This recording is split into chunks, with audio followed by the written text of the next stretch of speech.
More and more spiders keep appearing in my house. It started with one spider, as it always does. I found it dangling from the ceiling in my kitchen, its spindly legs casting a delicate shadow on the wall. I wasn't particularly afraid of spiders, so I casually brushed it outside, thinking nothing of it. But over the next few days, more spiders began to appear. First in ones and twos, then in groups. I woke up one morning to find a web strung across my bathroom mirror, glistening with tiny dewdrops. The spider, larger than the one in the kitchen, scuttled away as I approached. As I brushed my teeth, I noticed movement out of the corner of my eye, turning. By the end of the week, the spiders were everywhere. They lurked in corners, spun webs in the most inconvenient places, and seemed to multiply exponentially. I tried to ignore them, telling myself that they were harmless, but it became increasingly difficult as their numbers grew. One evening, I decided to do some research. I spent hours on the internet searching for explanations. Maybe it was the weather, or perhaps there was a nest hidden somewhere in the house. I learned that spiders often sought shelter indoors during colder months, but the sheer number of them in my house seemed unnatural. The more I read, the more unsettled I became. My sleep was disturbed by nightmares of spiders crawling over my body, their legs skittering across my skin. I would wake up in a cold sweat, the feeling of phantom legs lingering long after I had turned on the lights. During the day, I would find them in my clothes, my shoes, even my bed. It was as if they were drawn to me, as if they knew I was trying to get rid of them.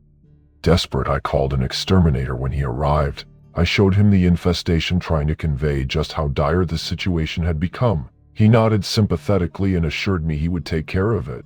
I left the house hoping that by the time I returned, the spiders would be gone. When I walked back in, the silence was almost eerie. I carefully checked each room, finding no sign of the spiders. Relief washed over me, and I finally felt like I could breathe again. That night, I slept soundly for the first time in weeks. But my relief was short-lived. The next morning, I found a spider on my pillow, its beady eyes staring up at me. I jumped out of bed, my heart racing. How had it survived the exterminator's treatment? I began to wonder if the spiders were somehow resistant, or if there was something else at play. As the days passed, the spiders returned with a vengeance. They seemed more aggressive, more determined. I would find clusters of them in the most unexpected places. In my cereal box, my toothbrush holder, even inside the shower head. I started to feel like a prisoner in my own home, constantly on edge, waiting for the next spider to appear. One night as I was reading in bed, I felt a tickling sensation on my leg. I looked down and saw a large black spider crawling up my thigh. I screamed and brushed it off, my heart pounding in my chest. But as I looked around, I realized that the room was filled with spiders. They covered the walls, the ceiling, the floor. I felt a wave of panic and fled the house, unable to take it any longer. I stayed with a friend for a few days, trying to muster the courage to return home. When I finally did, I found the house eerily quiet. I cautiously entered, half expecting to be greeted by a horde of spiders, but there was nothing. It was as if they had vanished overnight. I breathed a sigh of relief, but my reprieve was short-lived. That night, as I lay in bed, I heard a faint scratching sound coming from the walls. I tried to ignore it, telling myself it was just my imagination, but the sound grew louder and more insistent. It was like a chorus of tiny legs scratching against the plaster. I got up and began to investigate, following the sound from room to room. As I reached the living room, I saw a small crack in the wall. Barely noticeable, the scratching seemed to be coming from behind it. I grabbed a flashlight and shone it into the crack, trying to see what was inside.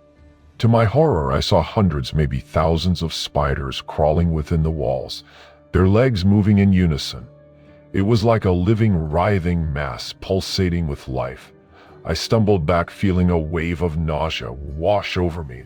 The realization hit me like a punch to the gut. The spiders had never left. They had simply found a new hiding place, waiting for the right moment to emerge. In a state of panic, I began tearing at the wall, desperate to get rid of the spiders once and for all. My hands bled as I clawed at the plaster, but I didn't care. I had to stop them. As I broke through the wall, a torrent of spiders poured out, covering me in a writhing mass. I screamed and thrashed, trying to shake them off, but there were too many. They crawled over my face, my arms, my legs, their legs skittering across me skin. I don't remember much after that. I must have passed out, because the next thing I knew I was lying on the floor covered in dust and spider webs. The house was eerily quiet, the only sound the faint rustling of spiders in the walls. I knew I couldn't stay there any longer. I packed a bag and left, vowing never to return. I moved in with a friend, but the experience has left me scarred. I can't look at a spider without feeling a wave of panic, and I still hear the scratching in the walls at night. I know it's just my imagination, but I can't shake the feeling that the spiders are still out there, waiting for the right moment to return. The house has been abandoned for months now, left to decay. I've heard rumors that other people have tried to move in, but they never stay long. The spiders always come back, drawn to the house like moths to a flame. Some say the house is cursed, that it's haunted by the spirits of the spiders that once lived there.